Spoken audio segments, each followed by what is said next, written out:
Hello friends आउ एक नूतन video को आपको स्वागत जनाऊँ। फ्रेंड्स आपण मैंने जानी कि बीएसकेवाई नवीन कार्ड बर्तमान ऑनलाइन रे आवेदन प्रक्रिया आरंभ हो जाइए और यार लास्ट डेट आप जनवरी 16 तारिख रही। जनवरी 16 तारिख मध्य आपको यह ऑनलाइन आवेदन करने को पड़ो। तो ये बीएसकेवाई नवीन कार्ड टी कौन एवं यह एप्लाय करने आपको कौन कौन डॉक्यूमेंट सबमिट करने को पड़ो एवं कौन प्रोसेस रहिबो केमिति आवेदन करेंगे एवं कौ मैंने आवेदन करेंगे सबकि डिटेल्स आपको ये वीडियो आम आपको जनइबू। जदि आप चैनल आप नुआ होती तो आम एसएस क्रिएशन चैनल को आप सब्सक्राइब करूँ और तले दिखाई बेल आइकन टी दबाई दिंतु जहाँफल ये नुआ नुआ वीडियो नोटिफिकेशन टी आपको सर्वप्रथम मिल पार। तो फ्रेंड्स ये जो बीएसकेवाई नवीन कार्ड टी हूँ देखो यह हूँ आपंकर बीएसकेवाई स्वास्थ्य कार्ड जो विजु स्वास्थ्य कार्ड रो अल्टरनेटिव वे जो माने कि रूरल एरिया रे जो मानकर रेशन कार्ड नहीं एवं सेमानकर फैमिली इनकम जदि 5 लाख तलक रही इनकम टैक्स पे करूना तो से बीएसकेवाई नवीन कार्ड टी को एप्लाय करें। तो यह को आवेदन करने आपको ऑनलाइन एक साइट को विजिट करने को पड़ो जो साइट रो नाम रहा bskeynavin.odisha.gov। तो आपन मोबाइल किंबा कंप्यूटर गूगल सर्च को जाई आप साइट टी को सर्च करनियंतु bsky.odisha.gov.in। तो ये साइट टी सर्च कलापर ये किसी इंटरफेस आपको देखा। तो ये प्रथम वेबसाइट रे आप क्लिक करूँ। क्लिक कलापर ये इंटरफेस आपको देखा। एठार देखिपे आप रजिस्टर नाउ रो ऑप्शन रही एप्लाय बीएसकेवाई नवीन कार्ड और ऑप्शन रही।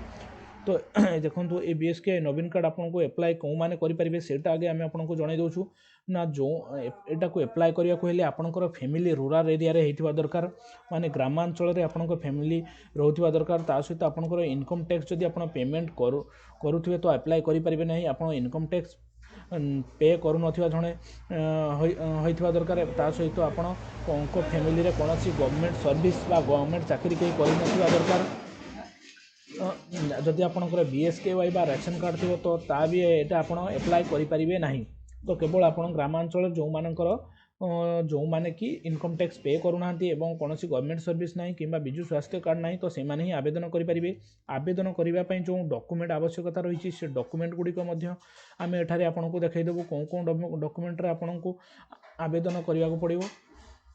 तो एठारे जो कागजपत्र आप आवेदन पर आवश्यकता रही देखो परिवार मुखियांकर आधार कार्ड मोबाइल नंबर लिंक थी आवश्यक अन्य संगे अन्यंकर मोबाइल रे आधार कार्ड लिंक थी आवश्यक। ता सहित भोटर कार्ड रे 18 वर्ष बयस ठारू अधिक समस्त व्यक्तिंकर भोटर कार्ड दरकार एवं आधार कार्ड आपणकर लिंक थी मोबाइल नंबर नहीं करी आसीबे। आपण जो निजे मोबाइल रे करूचंती किंबा जदि आपण मो सेवा केंद्र किंबा जनसेवा केंद्र को मध्य जाई करि परिबे एवं परिवार मुखियांकर पासपोर्ट साइज रो गोटे फोटो नेबे रिसेंट फोटोग्राफ कलर फोटो नेबे एवं 5 वर्ष रु कम पिला मानकर जो मानकर आधार कार्ड नथिबो तांकर एक अंडरटेकिंग रही से अंडरटेकिंग टी को आपण लिखिबे एवं 30/6/2024 सुधा तांकर आधार कार्ड टी बनै सेथरे मो सेवा केंद्र किंबा जनसेवा केंद्र जाई आपण अपलोड करि परिबे। एवं एठा देखंतु को माने पंजीकरण पई योग्य ना बासस्थान ग्रामांचल रे होइथिबा दरकार परिवार कोनोसी सदस्य आयकर देउ नथिबे 2022-23 ठारू एवं परिवार कोनोसी सदस्य सरकारी चाकरी किंबा पेंशन उपभोक्ता होई नथिबे। ता सहित परिवार कोनोसी सदस्यंकर नाम रेशन कार्ड किंबा विजु स्वास्थ्य कल्याण कार्ड रे आपनकर नथिबो तो से माने ही आवेदन करबा पड़ियो। आवेदन करबा को आपण बीएसकेवाई रो जो साइट को आसला पर देखंतु एठारे एप्लाय बीएसकेवाई नवीन कार्ड लिखा आइछि। तो एप्लाय रे आपण क्लिक करिवे। क्लिक कला पर एठारे देखंतु आपनको इंस्ट्रक्शन गुडी को आसी जाउछि आपन कौन कौन स्टेप फॉलो करिया को पड़िबो से गुडी इंस्ट्रक्शन एठारे आपण देखि पारथुबे एवं इंस्ट्रक्शन गुडी को भलो भाबरे आपण पढि देबे। पढ़ला पर एठारे तळे देखि पारथुबे जो डिक्लेरेशन रहिछि तो ये समस्त डिक्लेरेशन को आपण ठीक करि नेबे। ठीक कला पर एठारे देखंतु हु एम आई तो आपण एठारे देखंतु I am HOF head of family select करिवे। हेड ऑफ फैमिली सिलेक्ट कला पर एठारे देखंतु एप्लिकेंट कर आधार नेम फैमिली हेड जो आधार नंबर टी मागुची तो एठारे तांकर आधार नंबर टी देबे। तो एठारे देखंतु आपण एप्लिकेंट कर जो आधार नंबर टी एंटर करी एठारे वेरीफाई रे क्लिक करंतु। वेरीफाई रे क्लिक कला पर देखंतु एठारे आपनकर गेट ओटीपी ऑप्शन आछी। तो आपण जो नवीन कार्ड पई जदि आपण अप्लाई करूछन देखंतु बीएसकेवाई नवीन कार्ड स्कीम पई प्लीज सिलेक्ट बिलो ऑथेंटिकेशन। तो एठारे ओटीपी टी देले आपण हेड ऑफ फैमिली मेंबर कर आधार ऑथेंटिकेट टी हे जाउची एवं आधार ऑथेंटिकेट कला पर आपनकर जो डिटेल्स आपनको मागियो फॉर्म रे तो से गुडी को आपण भलो भाबरे पढी आपण फॉर्म टी को फिल करंतु।